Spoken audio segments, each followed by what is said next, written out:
Good morning. তো আজিৰ ক্লাছত আমি বিসৰ্গ সন্ধিৰ টপিকটো আলোচনা কৰিবলৈ গৈ আছোঁ। যে বিসৰ্গ সন্ধি কি? বিসৰ্গ সন্ধি হ'ল এইটো যেতিয়া নেকি বিসৰ্গৰ লগত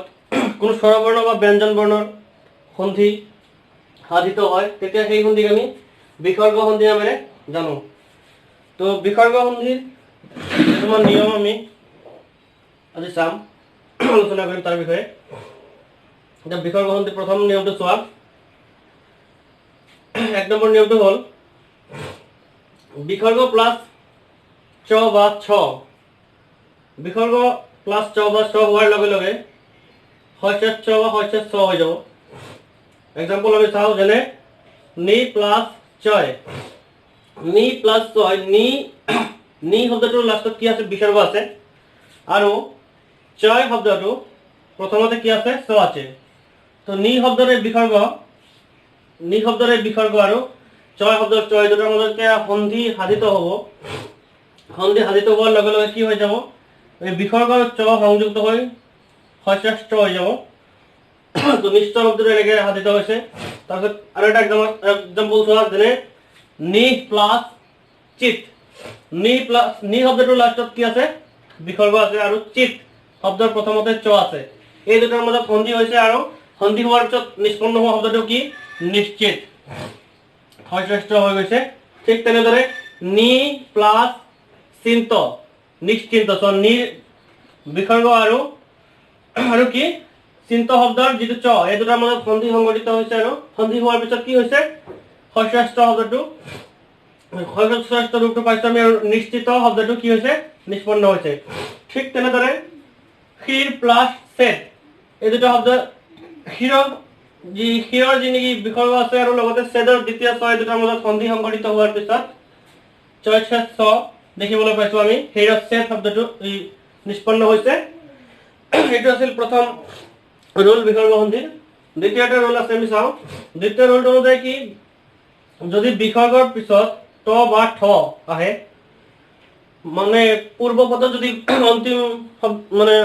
বৰ্ণটো বিসৰ্গ হয়, আৰু তাৰ লগতে যদি কি হয়? বিসৰ্গৰ লগত যদি কি হয়? ত বা ঠৰ সন্ধি, মানে উত্তৰ পদত যদি ত বা ঠ থাকে, এই দুটা যদি সন্ধি সাধিত হয়, সেই ক্ষেত্ৰত আমি কি দেখিবলৈ পাওঁ? কি হৈ যাব? হস্য বা হস্য হৈ যাব। যেনে এটা এক্সাম্পল লৈছো মই ইয়াত, ধনু শব্দৰ লাষ্টত বিসৰ্গ আছে, আৰু টংকাৰ শব্দৰ প্ৰথমতে ট আছে। দুটা যেতিয়া সন্ধি হৈ গৈছে, সন্ধি হৈ যোৱাৰ পিছত কি হৈছে? আমি কি পাইছো? বিসৰ্গ প্লাছ ট, এই দুটা সংযুক্ত হৈ যোৱাৰ লগে লগে আমি কি দেখিবলৈ পাইছো? ইকুৱেল কি হৈছে? হস্য যে এইটো হস্য হৈছে, আৰু ধনুষ টংকাৰ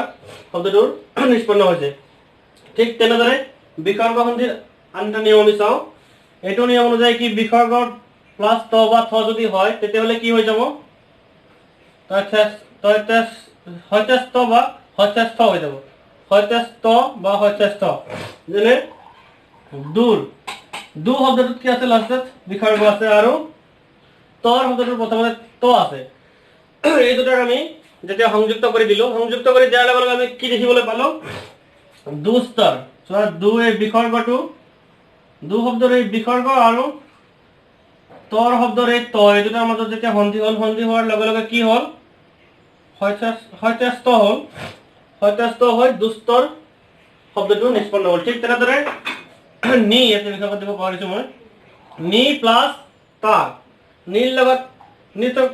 লাষ্টৰ বিসৰ্গটোৰ লগত কি হ'ল? নীৰ লাষ্টৰ যিটো বিসৰ্গ আছে, এই বিসৰ্গটোৰ লগত আকৌ তৰ সন্ধি হৈছে, আৰু তৰ সন্ধি হোৱাৰ পিছত কি? নি প্লাছ তাৰ। তৰ সন্ধি হোৱাৰ পিছত হস্য আমি দেখিবলৈ পাইছো, নিস্তাৰ। কি হৈছে? হস্য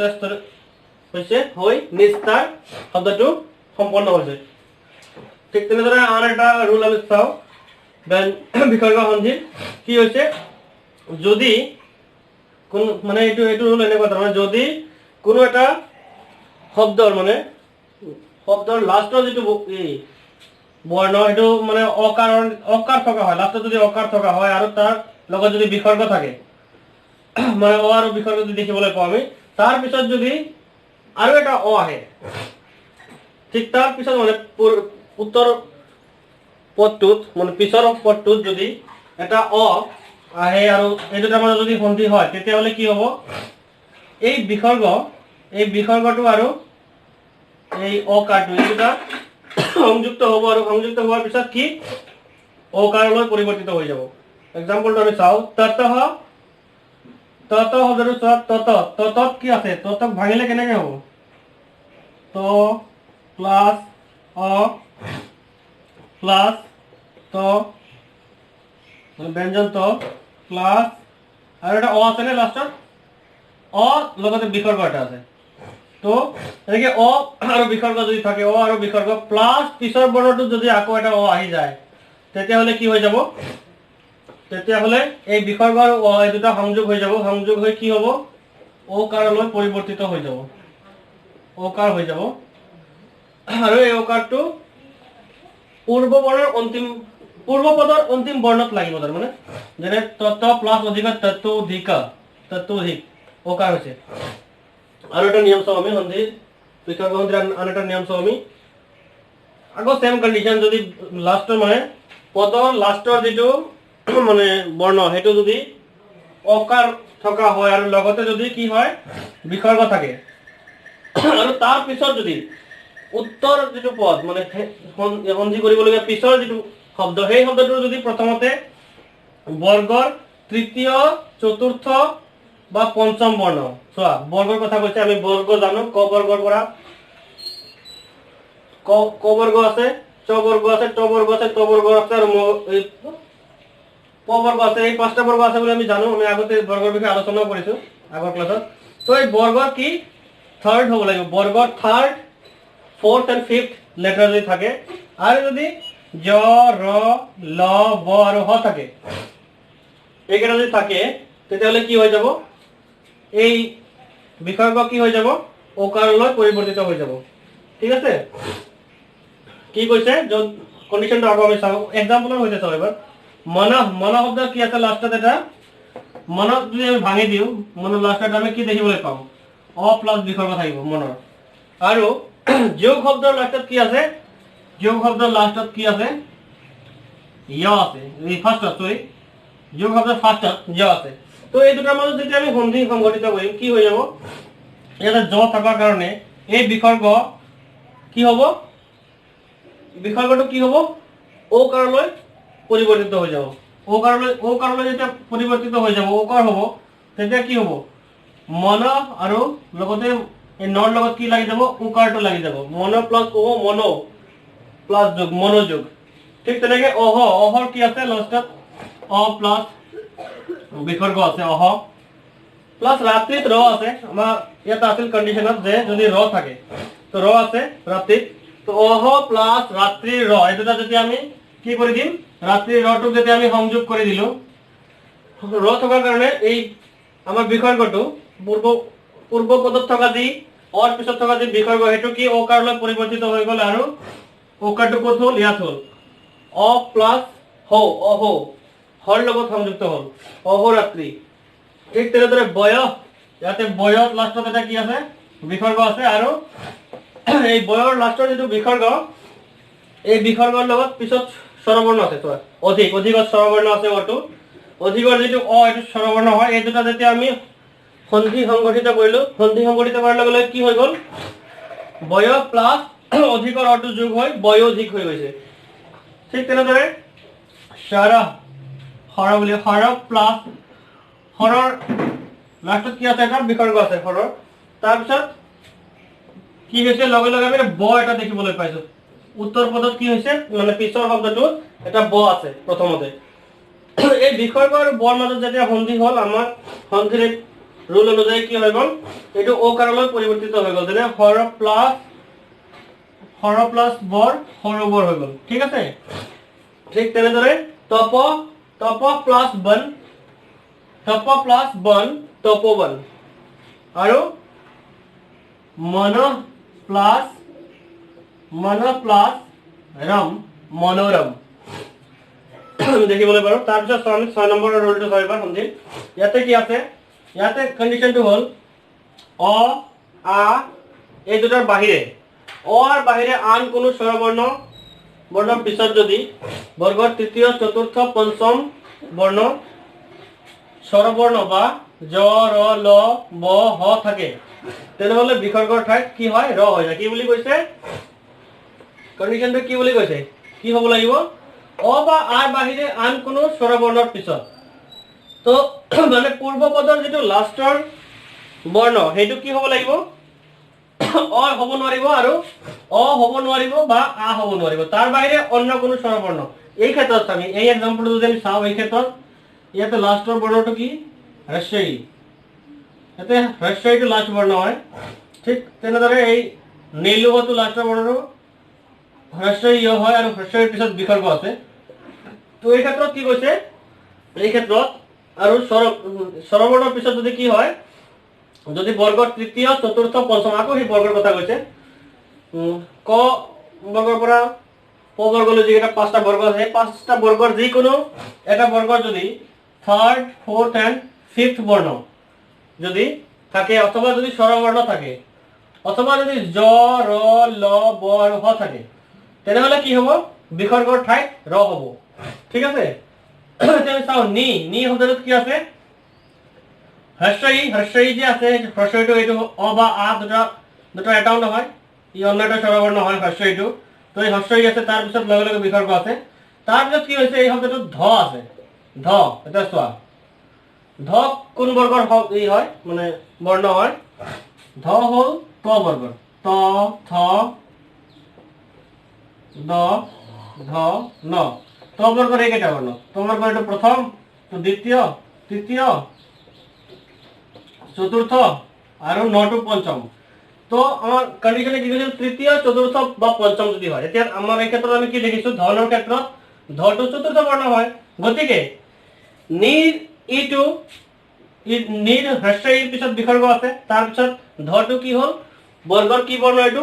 চতুৰ্থ বৰ্ণ এটা কন্ডিশনে আমাক কি কৈছিল যে সেই ক্ষেত্ৰত কি হ'ব সেই ক্ষেত্ৰত বিসৰ্গৰ ঠাইত ৰ হৈ যাব এতিয়া নিৰ নি পিছত কি আছে ধৰ এতিয়া কি হৈ যাব সন্ধি কৰাৰ লগে লগে এই যে বিসৰ্গটো আছিল বিসৰ্গ কি হৈ গ'ল ৰেফ হৈ গ'ল বিসৰ্গটো ৰেফকাৰ হৈ গ'ল ৰেফ হৈ নিৰ্ধন শব্দটো নিষ্পন্ন হ'ল ঠিক তেনেকে দু প্লাছ নীতি দু নীতিত নটো পঞ্চম এইটো ন যিটো এইটো কি হয় ত বৰ্গৰ পঞ্চম বৰ্ণ হয় তো কন্ডিশনে এইটো কৈছিল যে পঞ্চম বৰ্ণ হলেও চলিব তো কি হ'ল এতিয়া ত বৰ্গৰ এই পঞ্চম বৰ্ণটো ইয়াতে প্ৰথম কন্ডিশনটো মিলি গৈছে প্ৰথম কন্ডিশনটো কৈছিল অ আৰ বাহিৰে যদি কোনো স্বৰবৰ্ণ হয় তো অ আৰ বাহিৰেটো ওটো স্বৰবৰ্ণ এটা হয় তাৰ পিছত কি কৈছে লগতে আমাৰ বিসৰ্গ আছে বিসৰ্গ থকাৰ পিছত কি হৈছে নটো আছে ন হল বৰ্গৰ পঞ্চম বৰ্ণ গতিকে এইকেইটা যেতিয়া সন্ধি হৈ গৈছে তেতিয়া বিসৰ্গটো কি হৈ গ'ল দূৰ প্লাছ যেটো বিসৰ্গ আছে দূৰ লগত যেটো বিসৰ্গ আছিল সেইটো ৰেফলৈ পৰিৱৰ্তিত হৈ গৈছে দুৰ্নীতি শব্দটো নিষ্পন্ন হৈছে তে আন এটা ৰুল চাওঁ আমি ইয়াতে কি কৈছে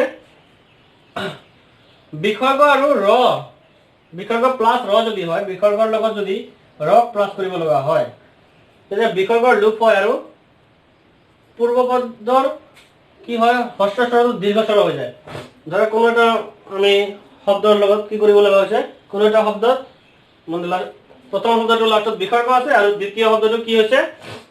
মানে দ্বিতীয় শব্দটো আগত প্ৰথম বৰ্ণটো ৰ আছে এই ক্ষেত্ৰত কি হ'ব এই যে প্ৰথম যেটো পদ প্ৰথম যেটো শব্দ তাৰ পিছত যেটো বিসৰ্গ আছে এই বিসৰ্গটো কি হৈ যাব লুপ হৈ যাব নোহোৱা হৈ যাব বিসৰ্গ নোহোৱা হৈ যাব আৰু কি হ'ব এই প্ৰথম শব্দ যেটো দীৰ্ঘ স্বৰ এই হ্ৰস্ব স্বৰ যেটো আছে এইটো দীৰ্ঘ হৈ যাব যেনে চোৱা ইয়াতে ন প্লাস ই হৈ আছে হ্ৰস্বই হৈ আছে ন প্লাস হ্ৰস্বই যে হৈ আছে এই হ্ৰস্বইটো কি পিছত ৰ থকাৰ কাৰণে ই কি হৈ যাব দীৰ্ঘই হৈ যাব এই হ্ৰস্বইটো দীৰ্ঘই হৈ যাব দীৰ্ঘই যেতিয়া হৈ যাব তেতিয়া কি হৈ যাব প্ৰথমতে আমি নি শব্দটো নি প্লাস ৰোগ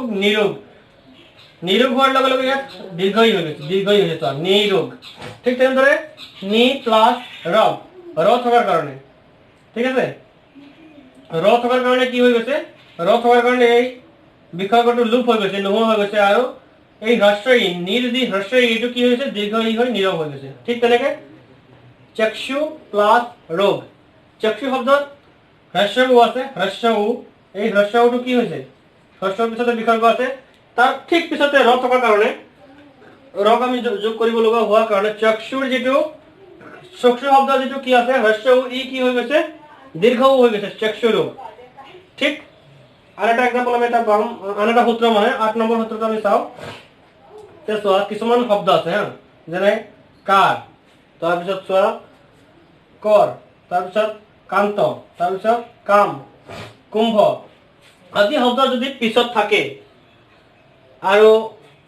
কি হয় তেতিয়া আৰু যদি পূৰ্ব বৰ্ণটোৰ লাষ্টত কি থাকে পূৰ্ব শব্দটোৰ লাষ্টত অ থাকে আৰু অ ঠিক পিছত এটা বিসৰ্গ থাকে আৰু মানে উত্তৰ পদত মানে পিছৰ পদটো যদি এইবিলাক থাকে কাৰ কৰ কান্ত কাম কুম্ভ এনেকুৱা শব্দ যদি থাকে তেতিয়া কি হ'ব বিসৰ্গৰ ঠাইত দন্তেশ্ব হৈ যাব যেনে চোৱা শ্ৰেয় শ্ৰেয় শব্দটো এটা অ প্লাছ ই আছে অ প্লাছ বিসৰ্গ আছে তাৰপিছত ঠিক তাৰপিছত এটা কাৰ এই কৰ শব্দ আহিছে শ্ৰেয় প্লাছ কৰ তেতিয়া শ্ৰেয় প্লাছ কৰ হৈ কি হৈ গৈছে শ্ৰেয়স্কৰ ঠিক তেনেদৰে পুৰ পুৰ প্লাছ কাৰ পুৰ লাষ্টত এটা কি আছে অ আছে আৰু বিসৰ্গ আছে তাৰ ঠিক পিছৰ যিটো শব্দ সেইটো কাৰ হোৱাৰ কাৰণে এইটো কি হৈ গৈছে এই বিসৰ্গটো দন্তেশ্বলৈ পৰিৱৰ্তিত হৈ গৈছে দন্তেশ্ব হৈ যায় মনত ৰাখিবা পুৰস্কাৰত দন্তেশ্ব হয় শ্ৰেয়স্কৰটো দন্তেশ্ব হয় ঠিক তেনেকৈ মন প্লাছ কাম মনস্কামতো কি হয় দন্তেশ্ব হয় আমি দেখিবলৈ পাওঁ ঠিক আছে তো আৰু এটা ৰুল আছে এই ৰুলটো মই লিখি আছো তাৰপিছত দেখাও তোমালোকক